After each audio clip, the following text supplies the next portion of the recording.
artystów, a tym samym będzie skupiał ponad 55 000 odbiorców, co z pewnością na półroczne działania jest bardzo dobrym wynikiem. To, co wyróżnia ten projekt, to to, że wychodzimy poza duże ośrodki kultury i wkraczamy do mniejszych miejscowości. To, co wyróżnia ten projekt, to też to, że chcemy zwiększać wiedzę mieszkańców, społeczności lokalnych na temat tańca, zarówno w teorii, jak i w praktyce, ale także sprawiać, by oni stali się odbiorcami tej sztuki, ale także aktywnymi uczestnikami, żeby mogli się zainspirować i żeby sztuka w postaci teatru i tańca miała swój rozwój. Oddolność, spontaniczność działań, często przypadkowość nawet można powiedzieć, jest też ważne, bo to są nowe emocje, nowe pomysły. To jest także wyzwalanie nowego potencjału twórczego, który często nie jest wyzwalany poprzez istniejące instytucje. Wiadomo, że nowa przestrzeń może stworzyć coś, co jest właśnie nowatorskiego czy nowego i na to liczymy.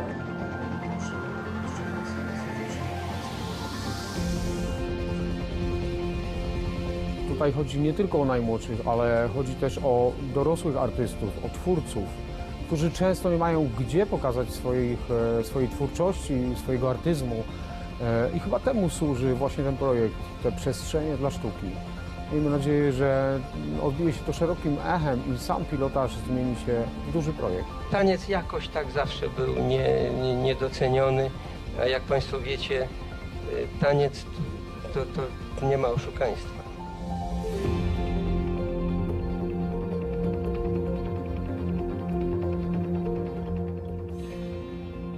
Przestrzenie Sztuki to program, który jest odpowiedzią Ministerstwa Kultury i Dziedzictwa Narodowego na oddolne potrzeby środowiska teatralnego. Przestrzenie Sztuki otwierają się na artystów niezależnych, na artystów eksperymentujących, na artystów, którzy są niezwiązani instytucjonalnie, którzy potrzebują przestrzeni do pracy, do twórczości, do eksperymentów. Instytut Teatralny chce zainspirować ośrodki lokalne i pomóc im w utworzeniu pewnej struktury. Ta struktura ma być strukturą elastyczną, odpowiadającą na potrzeby danej lokalnej społeczności i środowiska teatralnego. Będzie też, co bardzo ważne, pewna objazdowość teatru. Chcemy, żeby teatr ruszył w drogę, ruszył do jeszcze mniejszych miejscowości wokół tych centrów, które teraz powstają, żeby odwołując się do tradycji redutowej, pokazywał teatr tym, którzy na pewno do tego teatru w inny sposób nie trafią.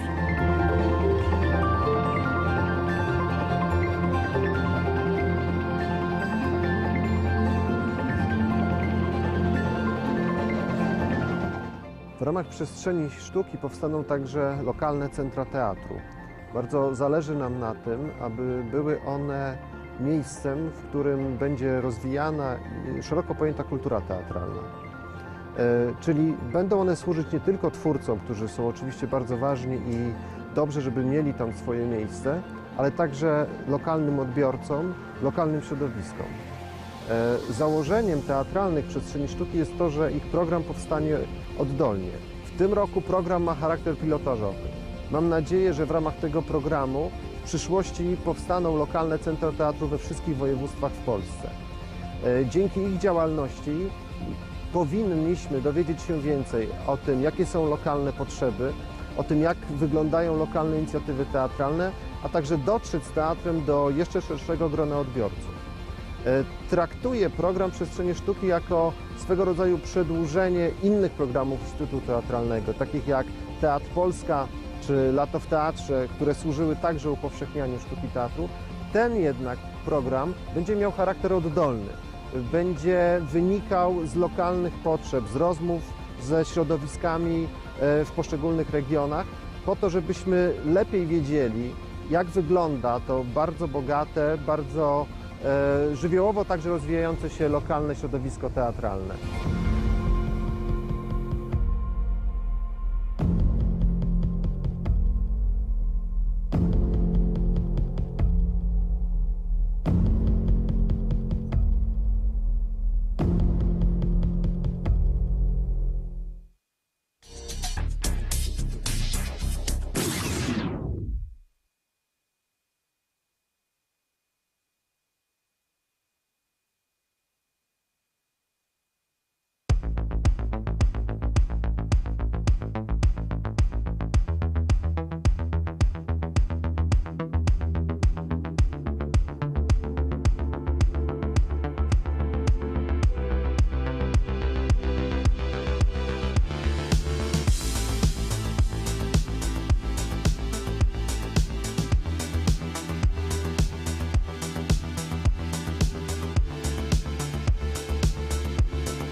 Hello, everyone. My name is Vladimir Angelov, and I'm the Director of International Choreography Organization and Networking Services, Dance Icons Inc. here in the United States.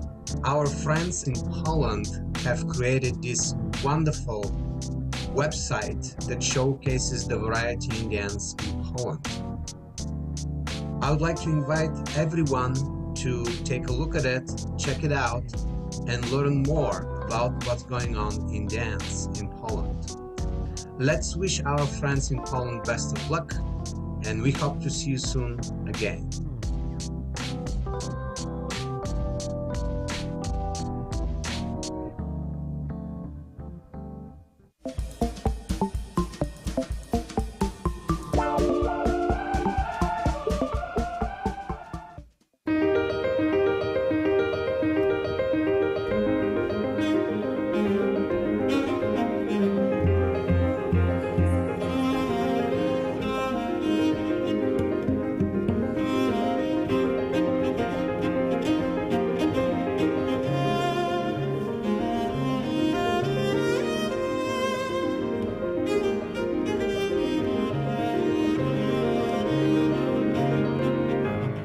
26 września 2020 roku to dzień, kiedy Instytut Muzyki i Tańca przy kongresie, drugim kongresie tańca, otwiera Warszawskie Święto Tańca. Chyba pierwsze w historii o takiej nazwie wydarzenie, które skupiło w Warszawie wszystkich tych, którzy pasjonują się tańcem, którzy uczą tańca, którzy ten taniec tworzą i go wystawiają na warszawskich scenach. Mini manipulacja, sprawdzając, w jaki sposób tutaj nam się co może nam się zadziać, kiedy pracujemy. Warsztaty Soft Release są to warsztaty z partneringu oparte o metodę wypracowaną w projekcie Oddaj Ciężar i skupiamy się głównie na takim miękkim i spokojnej pracy z dotykiem, z kontaktem. Oparte to jest też o pracę powięziową, po to, żeby ciało rozluźnić, żeby trochę się otworzyć, jakby otworzyć w ogóle wzorce ruchowe, zmiękczyć ciało, mieć możliwość pracy organicznej ze swoim ciałem.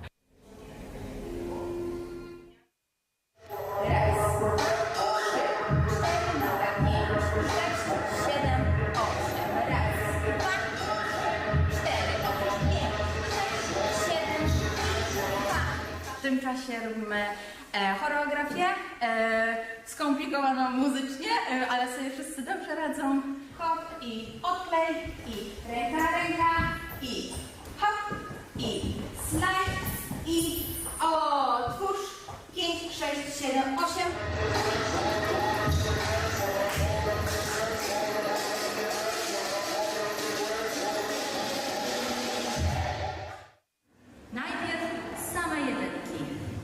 Raz, 2, 3, 4, 5, 6. Dwójki. Raz, 2, 3, 4, 5, 6. Trójki. Raz, 2, 3, 4, 5, 6. Dzisiaj poprowadzimy warsztaty z tańców dawnych, tańców polskich oraz tańców, można powiedzieć, zachodnich, tańców dworskich. Z tańców polskich będziemy uczyć kujawiaka, czyli jednego z tańców narodowych. Idą 16 kroków dużym kołem wokół wszystkich pań. I później wracamy 16 kroków dużym kołem, żeby było do swojej pani. Dobra? Uwaga! Pozabawiamy się czasami jedynka, oni stoją. I teraz dwójki w korytarze. Dwójki będzie drugi.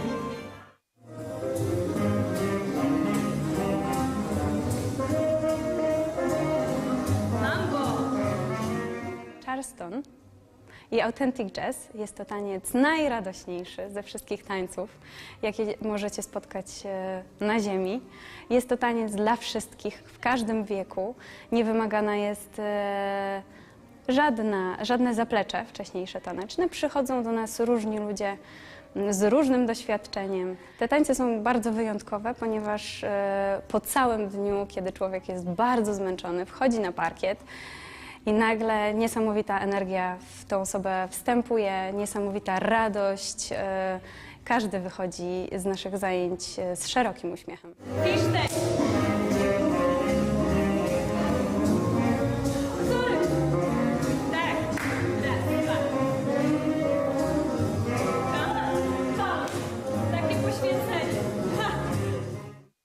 I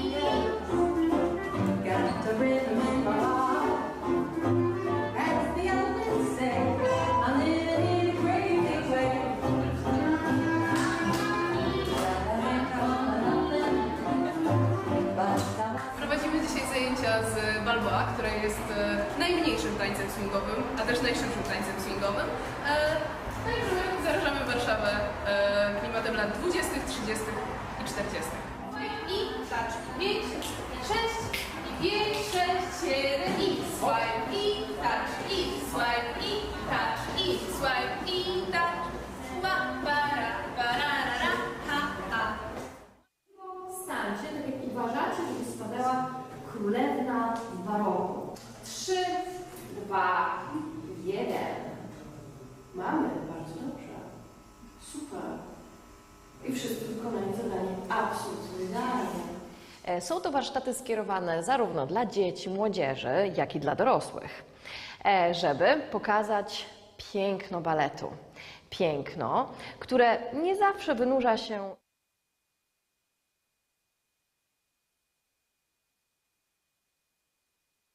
z piękna, wynurza się ono z ciężkiej pracy, ale to piękno jest osiągalne dla każdego i każdy może spróbować, każdy może dowiedzieć się, z czym to się je. Po wstępie na temat historii tańca i baletu pokazuję podstawowe kroki baletowe, pas, pozy, ustawienia rąk, nóg, tak żeby wszyscy uczestnicy mogli dowiedzieć się troszeczkę więcej na temat tego, czym jest sztuka baletowa oraz ewentualnie mogli podjąć decyzję, czy chcą kontynuować naukę. To są osoby, które pomyślały sobie, że dlaczego one mają robić element tu, o tu, kiedy mogą ten element zrobić tu, albo i wyżej, tak?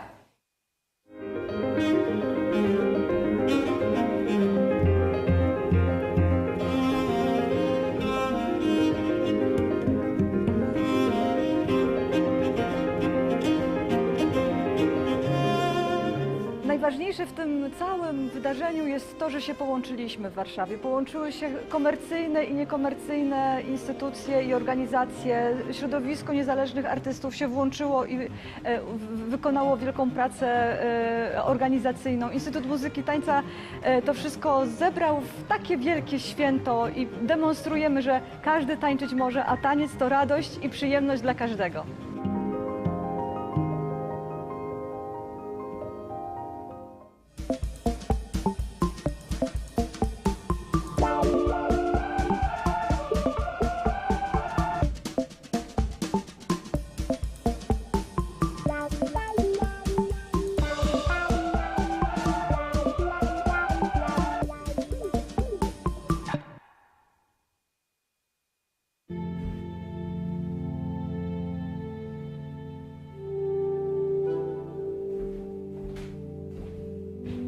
Pura is a film about sisterhood, solidarity and place.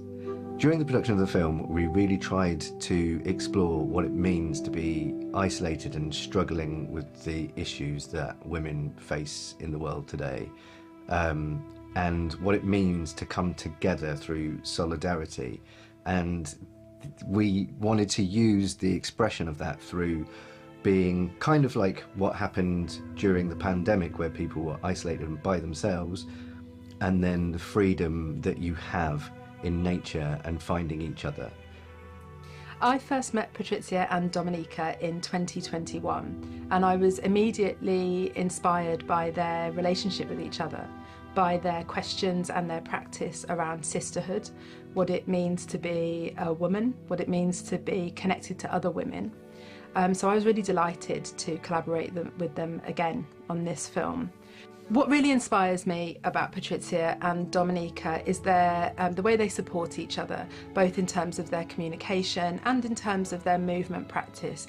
And it was a real joy to be around that. And that was really the core of what we explored in making the choreography and the movement for the film. Praca sama wyglądała tak, że zaczęłyśmy od rozmowy, od tego, co tu i teraz, co nas dotyka, o czym byśmy chciały porozmawiać.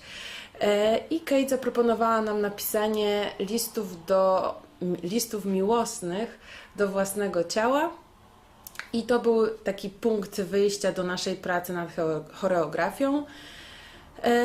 No i te listy później przetłumaczyłyśmy na język angielski, język migowy, polski język migowy i to stało się też podstawą do tworzenia ruchu, do tworzenia języka ruchu w naszym filmie.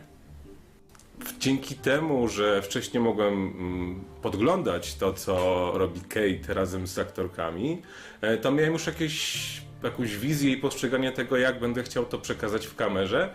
Przy okazji słuchając tego, co ma do powiedzenia reżyser, i myślę, że dzięki temu powstało coś absolutnie wyjątkowego, innego i fajnego. Język ruchu i choreografii był tak uniwersalny, że każdy może interpretować go na swój sposób i zrozumieć go inaczej. As a filmmaker, I like to work as collaboratively as possible, and with this film, I don't think it could have been more collaborative. It almost seems wrong to call myself the filmmaker when everybody left their mark equally on the end product of this film.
Polish name of the project?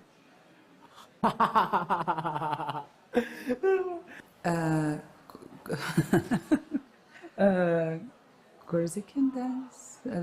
No, how to pronounce it on Polish? No, I'm sorry. Korzeń tanka? Kozie to bezsensu. Korzenie tańca. Korzenie tańca. Korzeni tańca. Korzenzi tanka. I only know Cingumbre. Korzenie tańca. Korzenie tańca. Korzenie danza. Korzenie danza. Korzeni tańca. Korzenie danza. Roots of dance. Korzenie dansa. Okay.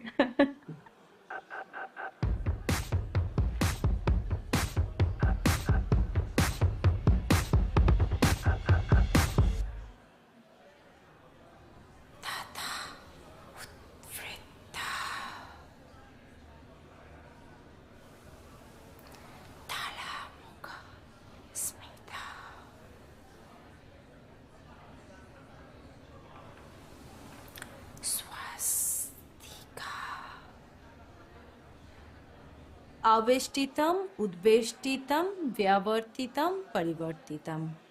Okay, so we are spreading our energy to the outside and we are taking the energy from the outside and we are taking inside our body.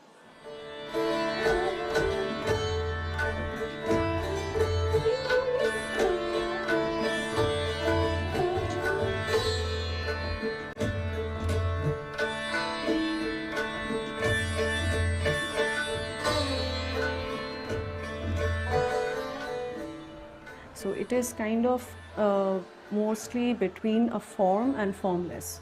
So hence you have seen us using a lot of gestures with the hands, which we call it like Natya Shastra mudras, and then we also had a free flow of contemporary movements, like lot things going on the floor, and then abstract movements. So basically the whole this production has been about the energy, the constant energy. When you put it in a container, how you can kind of store that energy, and when there's no container, that energy still stays. So how it kind of flows in its free flow, in its free form.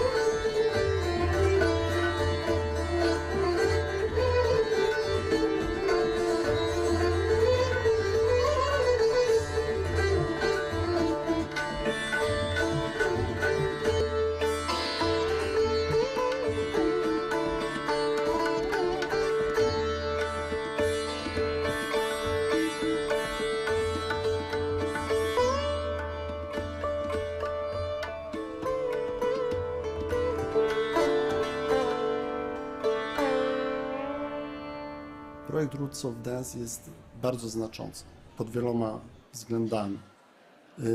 Z jednej strony jest nakierowany na rozwój polskich młodych artystów tańca, poprzez kontakt z wybitnymi polskimi artystami, Jackiem Umińskim, Aleksandrą Dzirosz, którzy są liderami tego projektu, ale też poprzez kontakt z innymi artystami z innych krajów. I to, co jest bardzo ważne w tym projekcie, to, że troszkę odwołując się do nazwy projektu, on jest zakorzeniony w tradycyjnych kulturach. Polska kultura ludowa jest jakimś zaczynem dyskusji na temat znaczenia tej kultury ludowej w różnych innych częściach świata. Musieliśmy sobie zadać trud odgadnięcia, czym tak naprawdę polska kultura taneczna jest, to po pierwsze, czym ona jest dla nas, jakie ma formaty obecnie w naszej społeczności lokalnej, jak ona jest w nas żywa i czy jest w ogóle żywa, jakie ma komponenty, a po drugie, w jaki sposób bardzo taki nowoczesny rozprzestrzenić ją poza granice kraju, tak aby artyści z innych państw mogli się po prostu tym naszym tradycyjnym śpiewaniem czy tańczeniem zainspirować do tworzenia własnych prac choreograficznych.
Dzień dobry Państwu. Good morning.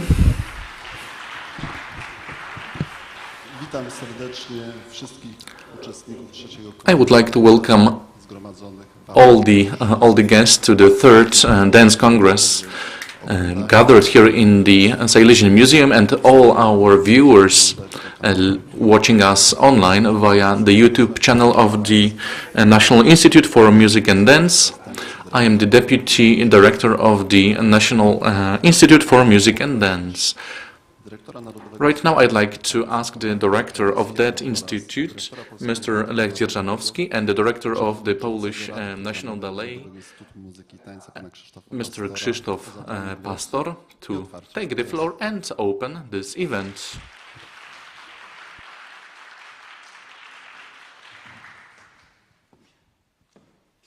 Dzień dobry, witam Państwa. Good morning, welcome everyone. Słowo mojego przemiłego zastępcy. Thank you for introducing me, and I'd like to start by reading out a letter from the Minister of Culture and National Heritage.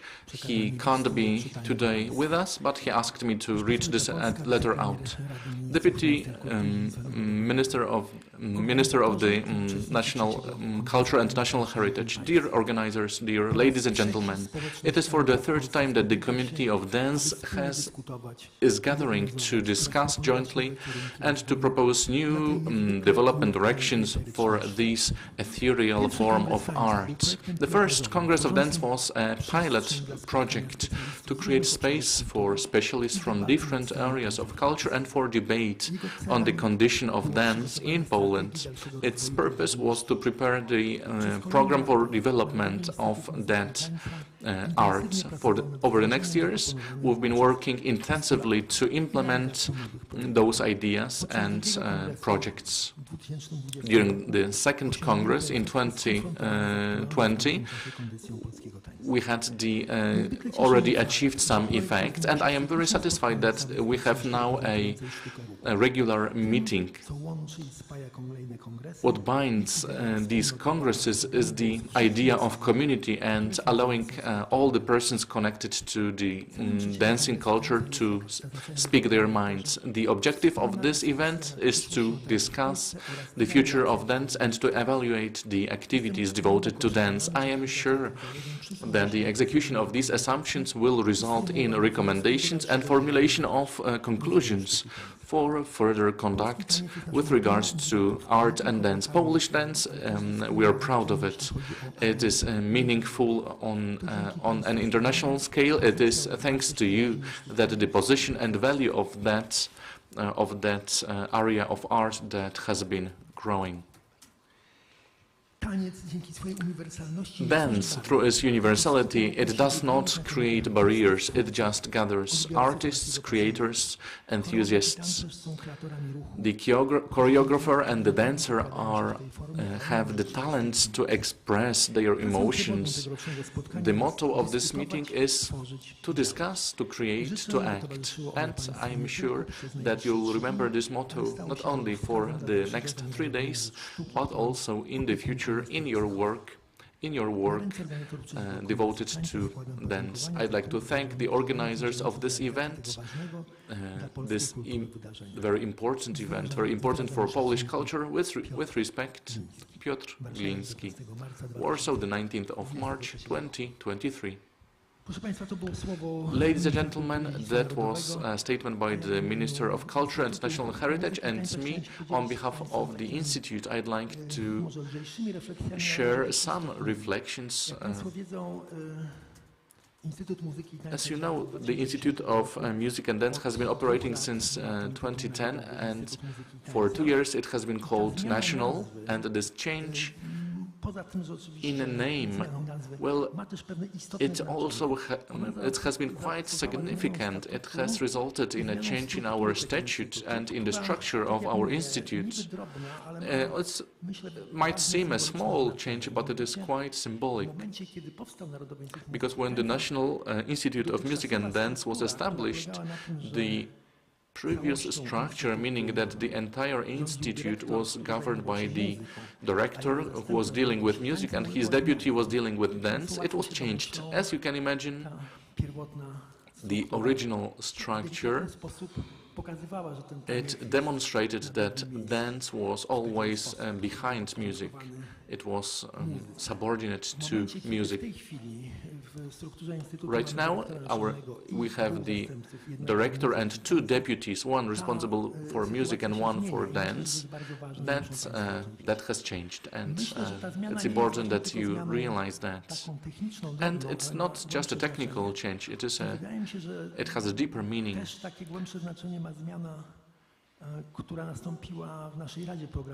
And the change in our program program board has been also significant. It was natural because the board at our institute, the board consisting of 10 persons, 5 specialists in music, 5 in dance. They have their president, Krzysztof Pastor, present here, who represents the world of dance.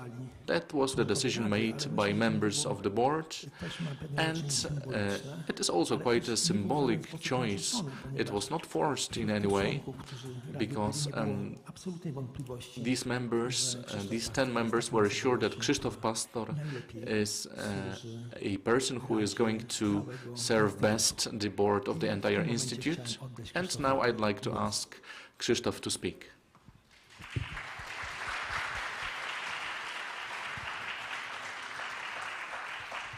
Dzień dobry. Tak, rzeczywiście. Good morning. The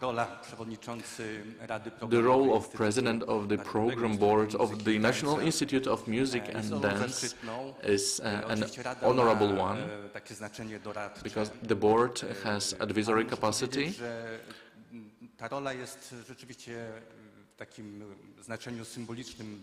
But it is also important in terms of symbols, because dance is very present in during our conversations, deliberations, and the funds that are devoted within the Institute to dance. These are quite significant funds, and we are very happy about that. The discussions and funds are to be spent on independent groups, because the theaters and ballet schools are donated in different ways, but I'm a practitioner. I used to work in the opera and ballet theater. I'd like to list several things that are very important for us.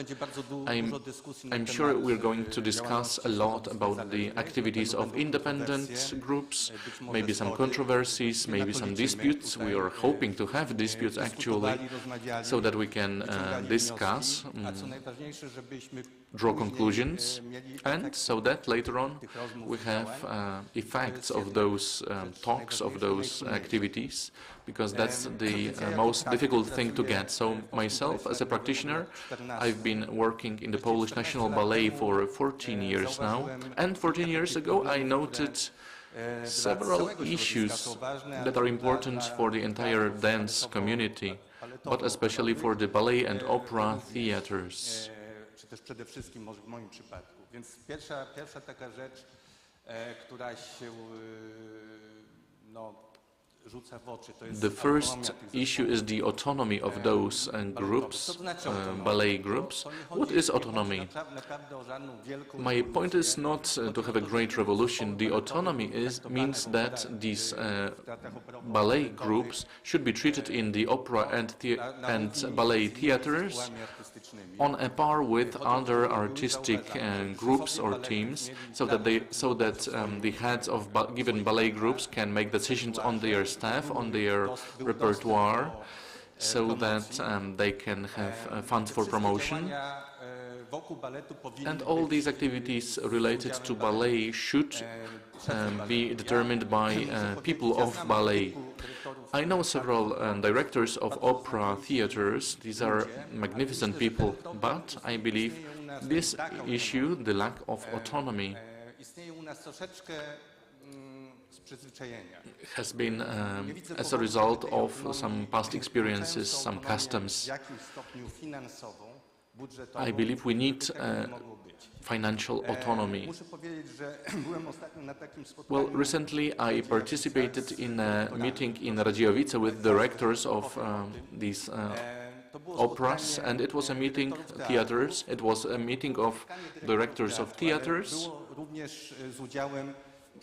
but also we had representatives of ballet schools. I was very disappointed that there was no director of ballet but me. For me, it shouldn't happen. And it's something that should be changed. Naturally, there are some things that require a lot of energy, maybe changes in the law, changes in statuses, but some things can be changed quickly. After that meeting in Radziejowice, I looked at the websites of some opera theaters, and I was surprised that I couldn't find the names of their ballet directors. You know, it can be done very easily. You know, you have the directors of the theater, and the director of the ballet is a member of the management of the given institution. Their names should be placed there. Because we cannot forget about the meaning of ballet in Poland. These small steps are all important. I've been dealing with it for 14 years, and in the National Theatre we have managed to change many things, and it should be done also in other ballet groups. So, autonomy, problem number one. Problem number two, a very big one, the issue of a professional career, the end of that career, and what happens after. Unfortunately, the pension reform of 2009, I started working in March, so that started in January 2009. It was very bad. The artistic community was not ready for it.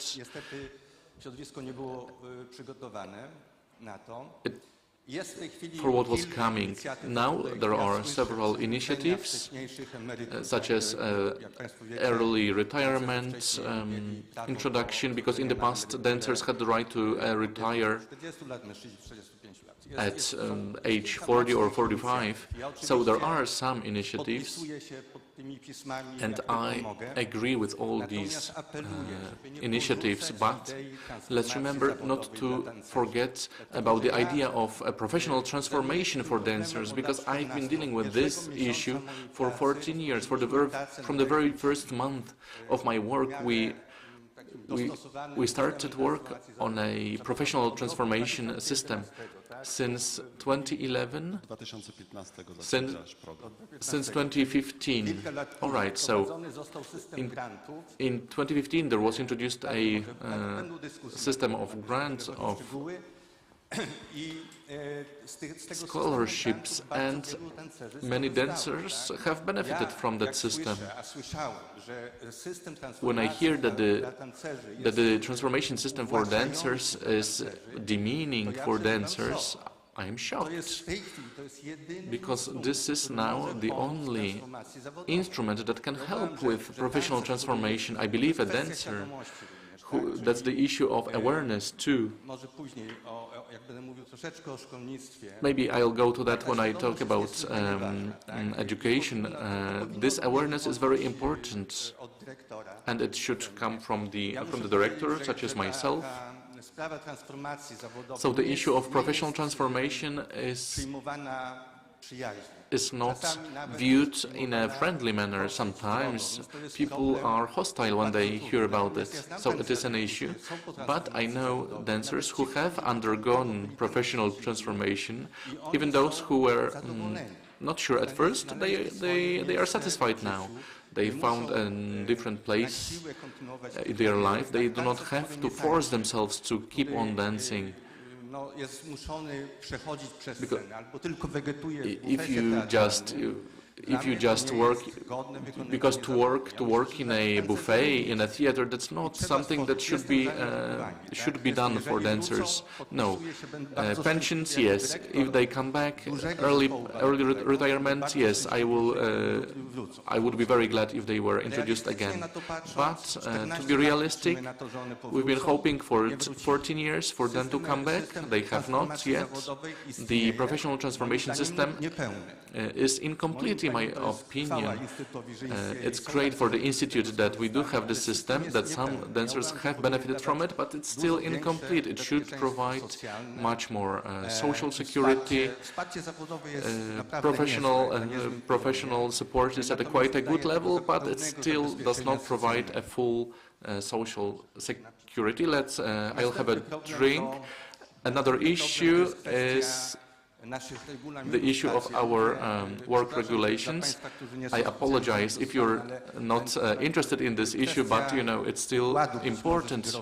The issue of collective agreements, which in opera and ballet theaters, in those that are managed and co-managed by the ministry,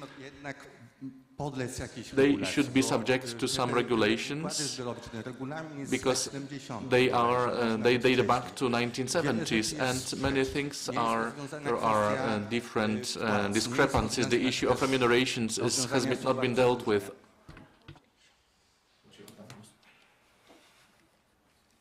Rozwiązania są bardzo różne. Nie jest rozwiązana kwestia czasu pracy, albo jest tak rozwiązana, że naprawdę nie przystaje do zespołów balotowych. Ja uważam, że taki układ powinien powstać we współpracy ze stroną społeczną. Będzie to tytaniczna praca, moim zdaniem. Tytaniczna, niełatwa, trudna, ale też mam nadzieję, że strona społeczna, związki zawodowe będziemy, jeżeli podejmiemy taką gigantyczną pracę w pewnym momencie, że będziemy brali pod uwagę specyfikę zawodu. Nie tylko będziemy mówili i o prawach pracowników, artystów, ale również o obowiązkach. Bo to leży zupełnie. Także dla mnie to jest bardzo ważna sprawa. Ostatnia rzecz to jest kwestia szkolnictwa. Ja nie jestem specjalistą od szkolnictwa. Natomiast jest jakiś problem, tak?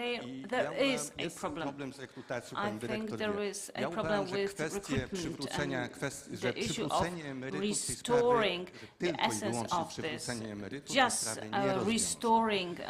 Być może pomoże w jakimś tam maleńkim ułamku, ale nie rozwiąże tej sprawy.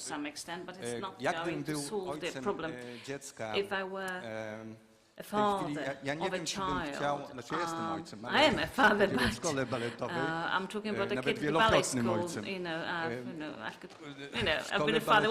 To ja nie jestem pewny, czy by mnie to naprawdę tak zachęcało, że moje dziecko będzie w wieku 40 lat emerytką,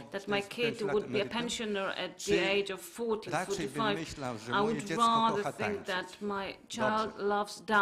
Czasami nie chcę, tak, bo kariera jest, wiadomo, że to jest trudna rzecz, bardzo piękna. Też należy o tym mówić, że to jest piękna kariera, to jest naprawdę piękny zawód, krótkotrwały. Gdyby moje dziecko więc chciało bardzo tańczyć, ja bym powiedział tak. Gdyby miał system transformacji zawodowej, że po 10 latach wspaniałej kariery albo nieudanej kariery, bo to też się zdarza, moje dziecko chciałoby się przeszkolić, by miało powiedzmy 2 lata zabezpieczenia socjalnego plus granty, plus możliwość studiowania, doradztwo zawodowe, tutaj mamy panią Ewę Warchoł, specjalistkę tego. Naprawdę dla mnie to jest, nie wiem, czy ja może źle myślę, moje dzieci są już spore, ale dla mnie to by było bardzo zachęcające. Nie mówiąc o tym, że zdarzają się przypadki losowe, kontuzje i też mieć możliwość takiego pełnej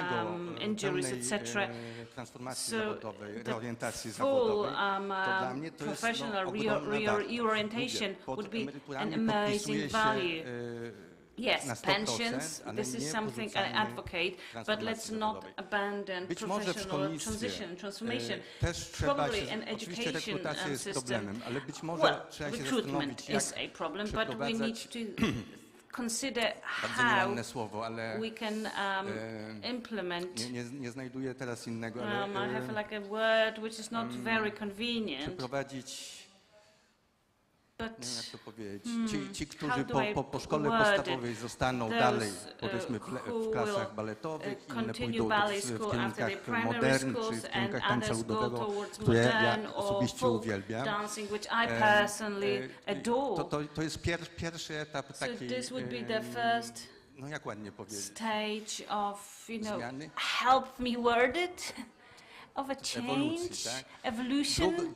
Druga część to jest zakończenie szkoły, tak? Zakończenie, bo też wiemy, że część się dostanie, jak będzie ta duża rekrutacja do zespołów baletowych. Część się nie dostanie, część będzie chciała studiować dalej być może. Trzeba by się było zastanowić, czy te osoby, które zostałyby dłużej w szkole, przez 2 lata dłużej, rzucam w tej chwili, miałyby możliwość uzyskania licencjatu w szkole baletowej. Też powstałby ewentualnie młodzieżowy Juventus, balet Juventus, w którym te osoby, które nie dostały angażu w zespołach, mogłyby się dalej kształcić. To jest moim zdaniem, to też by podniosło rangę zawodu, moim zdaniem. Możliwość uzyskania licencjatu ze sztuki baletowej, tańca, nie wiem, dance history. This is all to be considered. To są problemy bardzo These ważne do rozwiązania. are very important problems when it comes to solving them, and I hope we will manage to discuss them in some way.